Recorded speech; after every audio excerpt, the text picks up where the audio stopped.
इससे पहले हमने आर्टिफिशियल वेजिटेटिव प्रोपगेशन के दो टाइप्स देखे, कटिंग का, लेयरिंग का। ये तीसरा टाइप है जिसे हम ग्राफ्टिंग के नाम से जानते हैं। ग्राफ्टिंग में क्या किया जाता है, एक नीचे वाला पार्ट होता है, यानी जो एक रीजनल प्लांट होता है जहाँ पे इसे लगाया जाता है, उसे तो कहते हैं स्टॉक, और जो बाहर से लाया जाता है उसे कहते हैं स्कियन।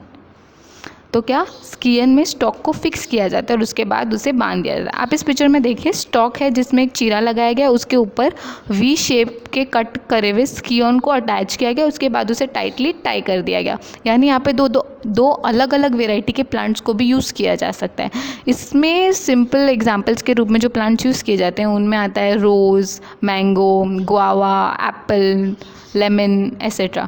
ये तो पीछे आपने डायग्रामेटिक रिप्रेजेंटेशन देखा, यहाँ पर आप देख सकते हैं रियल पिक्चर जिससे इसके किया गया है। ये इसे टाई करने से पहले से, यानी बांधने के पहले की पिक्चर है, जिसमें क्या किया गया है, वी शेप कट लगाया गया, उसके बाद स्कियन को स्टॉक में फिक्स कर दिया गया। अब इसे टाई कर दिया जाएगा। तो ये है पहला टाइप, इसे हम क्या कहते हैं, सिंपल विप ग्राफ्टिंग। अब इसके बाद इसका दूसरा टाइप आता है जिसे हम कहते हैं क्राउन ग्राफ्टिंग। क्राउन ग्राफ्टिंग में क्या किया जाता है, एक ही स्टॉक होता है जिसके ऊपर बहुत सारे स्कियन अटैच किए जा सकते हैं, इसे इसलिए क्राउन ग्राफ्टिंग कहते हैं। देखिए, एक स्टॉक के अंदर 3 स्कियन अटैच किए गए। इसका आपको मैं रियल पिक्चर भी दिखाती हूँ।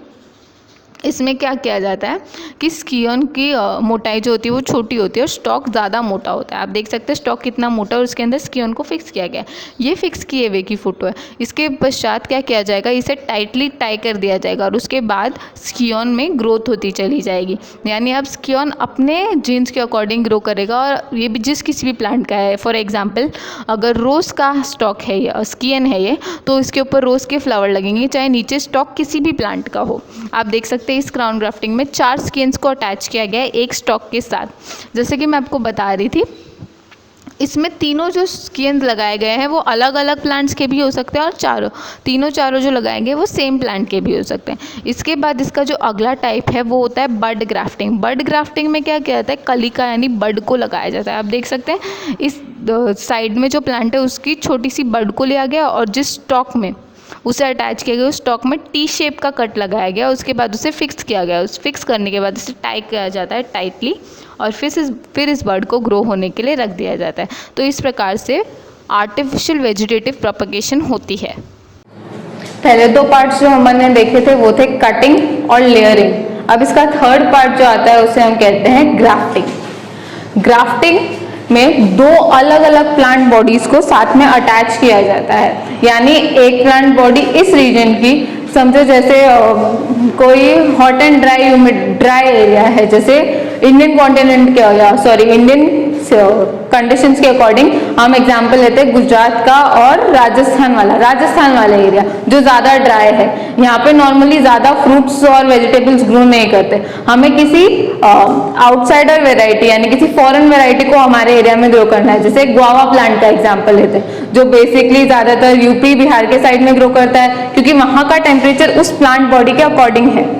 पर हम आर्टिफिशियली ये टेम्परेचर दे सकते हैं, तो हमारे इस एरिया में इसे ग्रो करने के लिए हम इस मेथड का यूज कर सकते हैं। यानी जो बेस प्लांट होगा वो हम हमारे रीजन वाले किसी प्लांट को यूज कर सकते हैं, और जो आउटसाइडर प्लांट जो हम इससे अटैच करेंगे वो ये प्लांट हो सकता है। तो जो वो बेस प्लांट होता है उस प्लांट पार्ट को हम कहते हैं, उस प्लांट बॉडी को हम कहते हैं स्टॉक, और जो पार्ट बाहर से अटैच किया जाता है उस पार्ट को कहते हैं सीम या स्कियन। तो देखिए, 2 different plants are grown in such a way that they can grow independently as a new plant। यानी 2 अलग अलग प्लांट्स को अटैच करेंगे और फिर उसे एक्वायर्ड टेम्परेचर या एक्वायर्ड कंडीशंस देके उसे इंडिपेंडेंटली ग्रो करने दिया जाएगा। यानी अब उसे अन्य चीजों की आवश्यकता नहीं होगी। तो the part of plant which is to be grafted, यानी जिसको हम अटैच करेंगे उसे कहते हैं या इज कॉल्ड स्कियन, जिसे हिंदी में कलम कहते हैं। Scion is always of good quality plant, used of good quality. यानी स्कियन हमेशा जिस पार्ट पर हम अटैच कर रहे हैं उस बेस प्लांट से ज्यादा अच्छी क्वालिटी का होना चाहिए। और regional plant of low quality on which scion is grafted is called stock, या हिंदी में जिसे कहते हैं स्कन। तो जो प्लांट पर जिस पर हम अटैच कर रहे हैं वो अगर लो क्वालिटी का हो तो भी चलेगा, पर स्कियन हमेशा उसके कंपैरिजन में हाई क्वालिटी या गुड क्वालिटी का होना चाहिए। वरना ये जो इतनी मेहनत की जा रही है इतनी ग्राफ्टिंग में, ये यूजफुल नहीं होगी, यानी ये करने का, इतना तामझाम करने का कोई अर्थ नहीं निकलेगा। स्कियन एंड स्टॉक, इसके बाद क्या किया जाता है, स्कियन और स्टॉक को आपस में अटैच कर दिया जाता है, टाइटली अटैच किया जाता है, so that they are cambium, क्योंकि हम एक प्लांट के अंदर किसी दूसरे प्लांट को अटैच कर रहे हैं। जैसे मैं आपको सिंपली एग्जांपल से समझाऊं, जैसे ये वो बेस प्लांट है जो मेरे हाथ से अटैच है, और ये है स्कियन का पार्ट, इसे मैंने, ये वी शेप का कट है, इस वी शेप के कट के साथ मैंने इसे इसमें अटैच कर दिया। अब ये फिक्स कर दिया, अब इसको स्टेबल रखने के लिए इसको टाइटली अटैच करना पड़ेगा, इसलिए इसको टाइटली बांधना पड़ेगा। अब इस अटैचमेंट क्या प्रोसेस क्या होता है, यानी इस अटैच करने का मतलब क्या होता है, इस अटैचमेंट का मेन मोटिव ये है कि इसका ये वाला पार्ट इंटरनल वेस्कुलर बंडल और इसके आसपास वाली ये रिंग जिसे हम कैम्बियम कहते हैं, वो इसके वेस्कुलर बंडल और कैम्बियम से अटैच हो पाए, उससे स्टिक हो पाए। तो जैसा कि यहाँ पे लिखा है, so that there cambium stage in contact. अब ये जितने टाइम तक कॉन्टैक्ट में रहेगा उसकी वजह से क्या होगा, ये कैम्बियम एक्टिवली डिवाइड करने लगेगा सूटेबल कंडीशन आने पर। फिर after some time this cambium gets attach and starts dividing, जिसकी वजह से अब ये दोनों प्लांट्स एक दूसरे से अटैच हो जाएंगे। अब कैम्बियम के अटैच होने के बाद vascular bundle of scion and stock is also get attached. अब सबसे पहले इस प्रोसेस में आपको याद रखना होगा कि पहले कैम्बियम अटैच होता है और उसके बाद वेस्कुलर बंडल, क्योंकि वेस्कुलर बंडल एक हाईली मॉडिफाइड ऑर्गन है कैम्बियम के कंपैरिजन में, और कैम्बियम क्या है, सिर्फ सपोर्टिंग ऑर्गन है वेस्कुलर बंडल का, इसलिए पहले कैम्बियम अटैच होगा और उसके बाद वेस्कुलर बंडल। अब इसका मोटिव क्या है, जैसा कि मैंने आपको स्टार्टिंग में बताया था, कोई भी इकोनॉमिकली इंपॉर्टेंट प्लांट, तो used in economically important plant such as lemon, mango, guava, apple, rose etcetera. अब इसके टाइप्स, इसे अलग अलग टाइप से किया जा सकता है, इसको हम स्टडी करते हैं। इसका पहला टाइप है विप या टंग ग्राफ्टिंग। विप या टंग ग्राफ्टिंग में क्या होता है, scion and stock of same with, यानी जो भी स्कियन में ले रही हूँ वो उसी साइज के स्टॉक में अटैच होगा, यानी अगर एक स्कियन का साइज अबाउट 4 सेंटीमीटर है तो स्टॉक का भी साइज 4 सेंटीमीटर ही होना चाहिए, यानी उनकी विड्थ, उनकी मोटाई एक समान होनी चाहिए, इम्बैलेंस नहीं होना चाहिए उनकी लेंथ में। Of same with is taken, cut off about 5 to 8 centimetre is made in V shape. यानी अगर मैं यहाँ पे आपको दिखाती हूँ, जैसे ये कोई स्कियन था जिसे मैंने आउटर मीडियम से लाया है, अब इसमें अगर कट लगेगा तो ये डीप वी शेप का कट लगेगा, और स्टॉक में भी ठीक इसी प्रकार का कट लगेगा। ये स्टॉक का बेस है, इसमें भी इसी प्रकार का कट लगेगा, जिसकी वजह से ये यहाँ पर परफेक्टली फिट हो पाएगा, अटैच हो पाएगा। तो सेम साइज और वी शेप कट, किसमें, विप या टंग ग्राफ्टिंग में वी शेप का कट लगाया जाता है, फिर इन दोनों को आपस में फिक्स किया जाता है, fitted together and tied tightly. Tie करने के बाद इन्हें एनवायरनमेंट में कुछ टाइम के लिए छोड़ दिया जाता है, जिससे ये एनवायरनमेंट में स्टेबल हो पाए स्कियन वाला पार्ट, क्योंकि इसके लिए ये जो एनवायरनमेंट है जहां पर ये आया है वो न्यू है, वहां पर ये स्टेबल होने के बाद अपनी ग्रोथ प्रोसेस को आगे कंटिन्यू करेगा।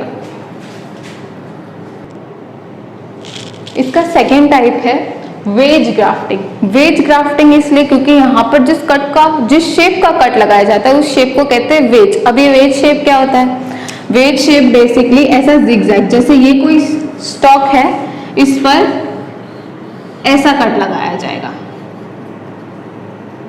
ये this shape of cut is called veg shape cut. तो यहाँ पर देखिए, स्कियन स्टॉक ऑफ सेम डायमीटर, जैसा पहले यूज किया गया था, सेम डायमीटर के होने चाहिए, और V shape cut in stock में लगेगा वी शेप कट, और वेज शेप कट इन स्कियन, यानी स्कियन जब अटैच होगा तो उसका कुछ पार्ट बाहर रहेगा। देखिए मैं आपको दिखाती हूँ, जैसे ये कोई स्टॉक था, इसमें वी शेप कट लगा दिया, और यहाँ पर अलग कलर से मैं आपको स्कियन दिखाती हूँ। जैसे ये स्कियन यहाँ पर अटैच हुआ तो ये एक कट तो ऐसे गया, और ये तो स्कियन का कुछ पार्ट इस तरह से बाहर रहेगा, तो स्कियन में लग गया वेज शेप कट और स्टॉक में लग गया वी शेप कट। इसके बाद अगला टाइप है इसका क्राउन ग्राफ्टिंग। क्राउन ग्राफ्टिंग में बेसिकली क्या होता है, क्राउन ग्राफ्टिंग में स्टॉक होता है वो ज्यादा बड़ा यूज किया जाता है, यानी स्टॉक का डायमीटर होगा बड़ा, जिसकी वजह से क्या होगा, हम एक से ज्यादा स्किन उसमें अटैच कर पाएंगे। देखिए मैं आपको दिखाती हूँ, जैसे इस साइज का अपना स्टॉक है और यहाँ पर जो स्किन अटैच हो रहे हैं वो मैं अनगिनत साइज के ले सकती हूँ, यानी मैनी का मतलब इतना नहीं है कि मैं 10-15 अटैच कर दूंगी, नो, 2 और मोर, 3, 4 हाईएस्ट क्वांटिटी, इतना ही limited amount, but more than 1। जैसे यहाँ पर एक ये लग गया, दूसरा स्किन मैंने ये अटैच कर दिया। अब ये रीजन कौन सा है, सेंटर में वेस्कुलर बंडल होता है जो ऑलमोस्ट इतना, तो दोनों के साथ वेस्कुलर बंडल भी अटैच हो जाएगा और इसी तरह दोनों के साथ कैम्बियम भी अटैच हो पाएगा। इस तरह से यहाँ पे बहुत सारे स्कियन्स अटैच हो सकते हैं, तो यहाँ पे एक क्राउन लाइक स्ट्रक्चर बन जाता है बेसिकली, जिस वजह से इसका नाम है क्राउन ग्राफ्टिंग। तो यहाँ पर क्या होगा, जो स्टॉक होगा वो बड़ा होगा और उसके अंदर बहुत सारे many types of scion can be attach. इसका जो लास्ट टाइप है उस टाइप का नाम है बड ग्राफ्टिंग। पहले अपन ने देखा था कि स्टेम का कोई पार्ट यूज किया जाता है, बड ग्राफ्टिंग में बड्स यूज किए जाते हैं। बड्स बेसिकली सॉफ्ट होते हैं, बड यानी कलिकाएं, किसी नवनिर्मित स्टेम की कलिका, स्टेम को यूज किया जाता है। और यहाँ पर जिस शेप का कट लगाया जाता है वो होता है T shape cut. T shape cut apply किया जाता है। टी शेप कट कैसे, जैसे ये स्टॉक है, इसके सेंटर में यहां से ऐसा कट लगाया जाएगा, यानी जो वेस्कुलर बंडल वाला रीजन है वहां पर एक डीप कट होगा और ऊपर कैम्बियम वाले पार्ट में एक छोटा कट होगा, जिसकी वजह से जो बड होगा वो हमारा वो डायरेक्टली वेस्कुलर बंडल से अटैच हो पाएगा। बट क्योंकि सॉफ्ट ग्रोइंग टिश्यू है उसको ज्यादा न्यूट्रिशन की जरूरत होती है, इसलिए यहाँ पर टी शेप कट लगाया जाता है। टी शेप कट क्योंकि सेंटर में लगता है इसलिए वेस्कुलर बंडल के थ्रू वाटर, मिनरल्स और न्यूट्रिएंट्स न्यू बड को इजीली एक्सेसिबल हो जाते हैं, इसलिए टी शेप का कट यहाँ पर लगाया जाता है। इसी के साथ हमारा आर्टिफिशियल प्रोपगेशन एंड होता है। इसके बाद हम जो स्टार्ट करेंगे वो होगा रिप्रोडक्टिव साइकिल, यानी सेक्सुअल रिप्रोडक्शन। सेक्सुअल रिप्रोडक्शन में हम स्टडी करेंगे प्लांट का वो पार्ट जिसकी वजह से सेक्सुअल रिप्रोडक्शन होता है, यानी फ्लावर। हम यहाँ पर स्टडी करेंगे फ्लावर की structure. Sexual reproduction, sexual reproduction में प्लांट का एक बहुत ही इंपॉर्टेंट ऑर्गन पार्ट लेता है जिसे हम कहते हैं फ्लावर, जो बहुत ही सुंदर और अट्रैक्टिव स्ट्रक्चर होती है। तो फ्लावर बेसिकली क्या होता है, मॉडिफाइड शूट। ये बहुत ही ज्यादा इंपॉर्टेंट लाइन है जो आपको याद रखनी है जब तक आप बायोलॉजी पढ़ते हो। क्या है, flower is a modified shoot, यानी शूट का ही रूपांतरण है एक फ्लावर, यानी फ्लावर को शूट के अंदर ही स्टडी किया जाता है और ये शूट का ही पार्ट होता है। अब फ्लावर का वृंत यानी वो स्टॉक या वो स्ट्रक्चर जिस पर फ्लावर लगा हुआ होता है उसे हम कहते हैं पुष्प वृंत या इंग्लिश में कहते हैं पेडिसिल। और इस पुष्प वृंत का शीर्ष भाग यानी टॉप मोस्ट पार्ट कहलाता है पुष्पासन या थैलेमस। अगर मैं आपको डायग्रामेटिकली समझाऊं तो ये स्टॉक, ये बेसिकली एक फ्लावर है, तो ये स्टॉक जिस पर फ्लावर लगा है उसे हम कहेंगे पेडिसिल, और फ्लावर का यहाँ से ये बेस वाला फूला हुआ पार्ट कहलाता है थैलेमस या पुष्पासन। तो ये पेडिसिल का टॉप मोस्ट पार्ट हो गया और फ्लावर का बेसल मोस्ट पार्ट हो गया, इसलिए इसे पुष्पासन कहते हैं। अब फ्लावर के अंदर 4 चक्र या 4 रोल्स होते हैं, तो 4 रोल्स इन फ्लावर। अगर किसी फ्लावर में एक भी रोल एब्सेंट होता है तो उस प्रकार के फ्लावर को इनकम्प्लीट फ्लावर कहा जाता है। If any whorl is absent then the flower is said to be incomplete. और यदि किसी फ्लावर में 4 रोल्स प्रेजेंट होते हैं तो उस टाइप का फ्लावर कहलाता है कंप्लीट फ्लावर। तो if all the 4 whorls are present then the flower is said to be complete, यानी वो फ्लावर कहलाता है कंप्लीट फ्लावर। इनकम्प्लीट फ्लावर का एग्जाम्पल है पपाया और कंप्लीट फ्लावर का एग्जाम्पल है मस्टर्ड। ये बेसिकली आपके सामने एक फ्लावर की स्ट्रक्चर है। तो मैंने आपको थोड़ी देर पहले कहा था कि फ्लावर में 4 रोल्स होते हैं, तो आउट ऑफ मोस्ट रोल से स्टार्ट करते हैं। मैं आपको इसका एक्सप्लेनेशन और रिटर्न फॉर्म दोनों साथ में ही एक्सप्लेन करती हूँ। तो ये है बेसिकली फ्लावर का पहला रोल जिसे हम कहते हैं कैलिक्स, हिंदी में इसका नाम है बाह्य दल पुंज। इसकी एक यूनिट यानी एक अकेली, अगर मैं इसकी लूं पंखुड़ी या जो भी आपका हो एक अकेली यूनिट, उसको हम कहते हैं सेपल।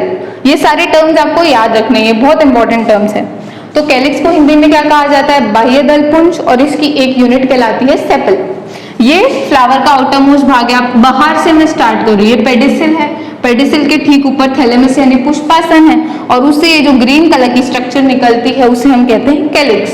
तो ये है सबसे आउटर मोस्ट रोल, यानी फर्स्ट रोल। बाहर से मैं स्टार्ट कर रही हूँ तो ये है फर्स्ट रोल। इसके ठीक अंदर की ओर होता है फ्लावर का रंगीन और सबसे आकर्षक भाग, जिसे हम कहते हैं कोरोला या दलपुंज। इसकी एक यूनिट पंखुड़ी हिंदी में जो जिसे कहते हैं वो कहलाती है पेटल। ये फ्लावर का सबसे अट्रैक्टिव पार्ट होता है जो पॉलिनेटर्स यानी कीट पतंगों को अट्रैक्ट करने के काम आता है, इसलिए ये फ्लावर का हो गया सेकेंड मोस्ट रोल। ये है सेकेंड रोल। अब कैलिक्स और कोरोला ये दोनों मिलकर सहायक अंगों का काम करते हैं। सहायक अंगों यानी सपोर्टिव, क्योंकि ये दोनों रिप्रोडक्शन में हेल्प नहीं कर रही, ये दोनों रिप्रोडक्शन की प्रोसेस में हेल्प कर रही है, ये दोनों खुद से रिप्रोडक्शन नहीं करवा रहे हैं, इसलिए इन्हें एसेसरी रोल्स या सहायक चक्र भी कहा जाता है। इन दोनों के अंदर की ओर आता है जिसे थर्ड रोल कहते हैं, वो है एंड्रोशियम यानी नर जननिक भाग या नर जननिक चक्र। एंड्रोशियम की एक इकाई स्टेमन कहलाती है। क्या कहलाती है? स्टेमन, या हिंदी में इसे पूतंतु कहते हैं। पूतंतु कहा जाता है इस भाग को। पूतंतु के 3 पार्ट्स होते हैं। 3 पार्ट्स में सबसे अपर मोस्ट वाला पार्ट कहलाता है एंथर, जिसे परागकोश कहते हैं हिंदी में। ये वाला पार्ट जो यहाँ पर बड़ा सा बनाया मैंने। फिर ये एंथर जिस स्ट्रक्चर के थ्रू लगा होता है, ये स्टिक जैसा पार्ट, इस स्टिक जैसे पार्ट को कहते हैं फिलामेंट। फिलामेंट को हिंदी में पूतंतु कहा जाता है। फिलामेंट और एंथर जिस भाग से जुड़े हुए होते हैं उस पार्ट को यूजिया कनेक्टिव कहते हैं। Eugia connective. तो ये बेसिकली मेल रिप्रोडक्टिव पार्ट होता है, और इस एंथर यानी परागकोश के अंदर पॉलन ग्रेन्स या परागकणों का निर्माण होता है जो नर युग्मक की तरह कार्य करते हैं। तो इसलिए ये कैसा रोल है? ये रिप्रोडक्टिव रोल यानी एसेंशियल रोल है, क्योंकि यही तो मोटिव है फ्लावर का, रिप्रोडक्शन करना।